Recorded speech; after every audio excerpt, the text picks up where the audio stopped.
एकादशः खंडः।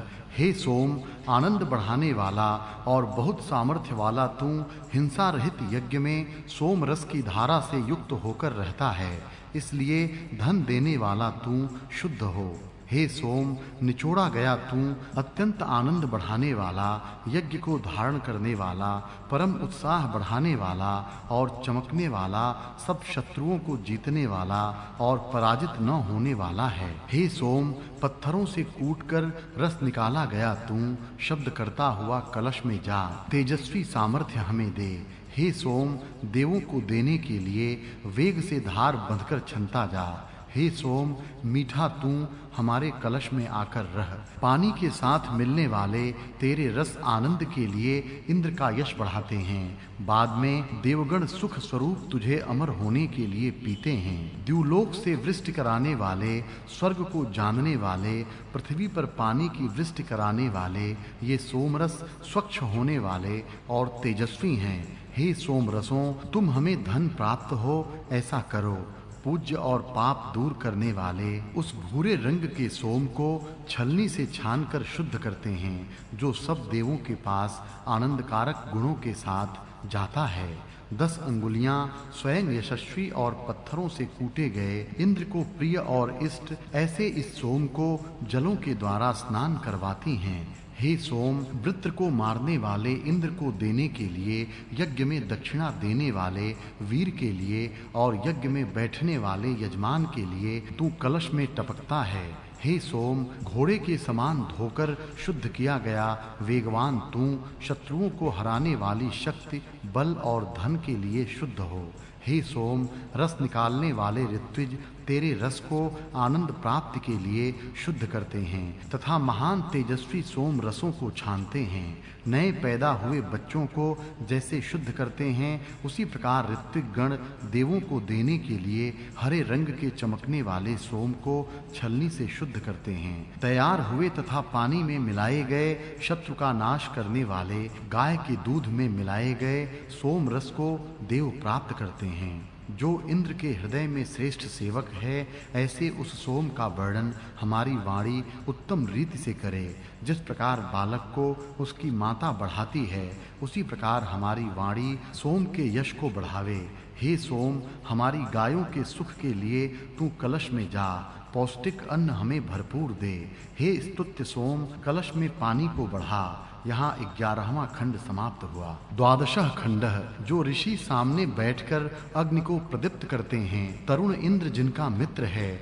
वे क्रम से देवों के लिए आसन फैलाते हैं। तरुण इंद्र जिनका मित्र है, ऐसे इन ऋषियों की समिधा बहुत है, स्तोत्र भी बहुत हैं, शस्त्र भी बड़े-बड़े हैं। तरुण इंद्र जिसका मित्र है, वह युद्ध करने की इच्छा न रखते हुए भी योद्धाओं से युक्त शत्रु को अपने बल की सहायता से शूरवीर होते हुए हरा देता है। जो अकेला ही इंद्र दान देने वाले याजक को धन देता है, वह पराजित न होने वाला इंद्र उसी समय इस सब जगत का स्वामी होता है। बहुत मनुष्यों में से जो यजमान सोमयाग करके आराधना करता है, उसको इंद्र उग्र बल बहुत जल्दी देता है। इंद्र सब दान न देने वाले मनुष्य को पैरों से जिस प्रकार फूलों को कुचलते हैं, उसी प्रकार नष्ट करेगा। हे प्रिय, वह हमारी स्तुति कब सुनेगा? सैकड़ों कर्म करने वाले इंद्र उद्गाता तेरी स्तुति का गान करते हैं। अर्चना करने वाले पूजनीय इंद्र की अर्चना करते हैं।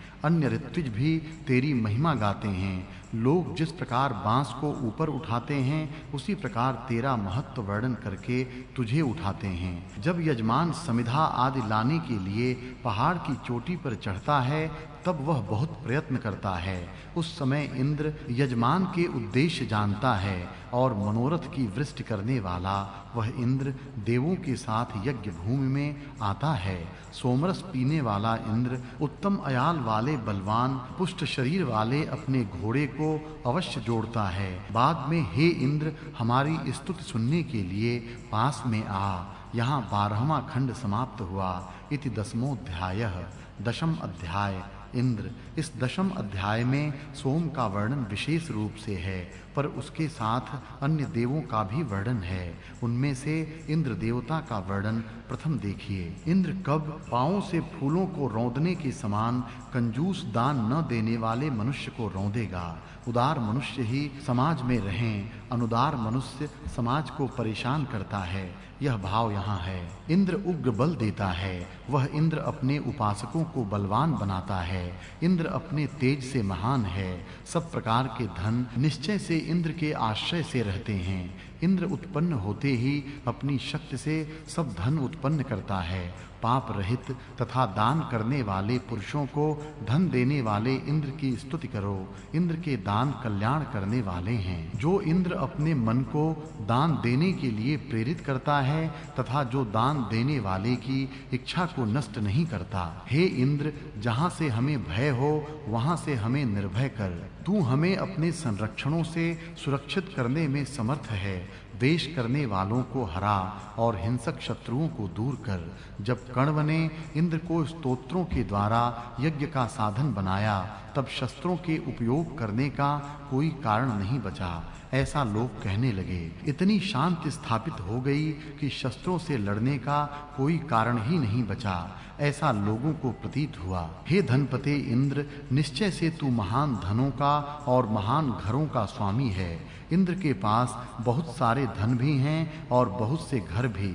जिनका मित्र तरुण इंद्र है, वे शूर युद्ध की इच्छा न करते हुए भी योद्धाओं से युक्त शत्रु को अपने सामर्थ्य से हराते हैं। जो अकेला ही इंद्र दान देने वाले मनुष्य को धन देता है, ऐसा न हारने वाला इंद्र निश्चय से सबका ईश्वर है। ऐसे बलशाली इंद्र को सोम पीने के लिए दिया जाता है। इंद्र का सोम पीना। यह शूर सोम अंगुलियों से दबाकर निकालने के बाद इंद्र के स्थान के पास शीघ्र जाने वाले रथ से बुद्धिपूर्वक जाता है।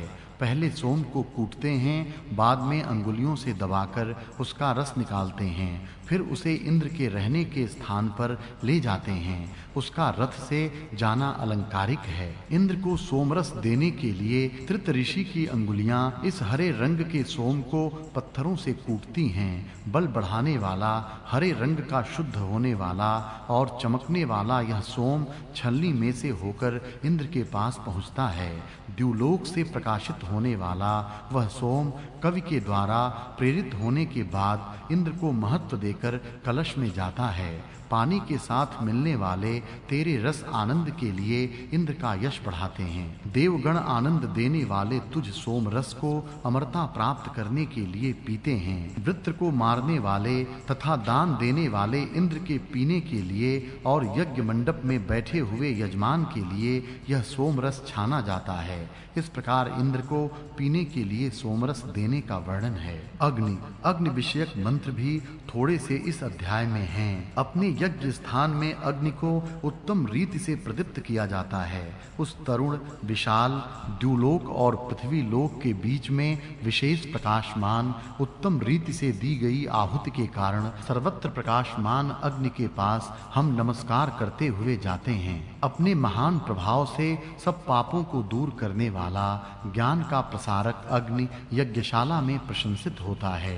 वह स्तुति करने वाले हमें पापों से व निंदित कर्मों से दूर करता है और हवि को पास में रखने वाले हमारी रक्षा करता है। हे अग्नि, तेरे धन हमारे द्वारा स्वीकार करने योग्य हों। यहाँ यज्ञशाला में अग्नि प्रदीप्त किया जाता है, उसकी स्तुति की जाती है। उत्तम हवनीय पदार्थों का उसमें हवन किया जाता है। इस प्रकार प्रदीप्त हुई अग्नि अनेक प्रकार से लोगों की रक्षा करती है। इत्यादि वर्णन यहाँ आए हैं।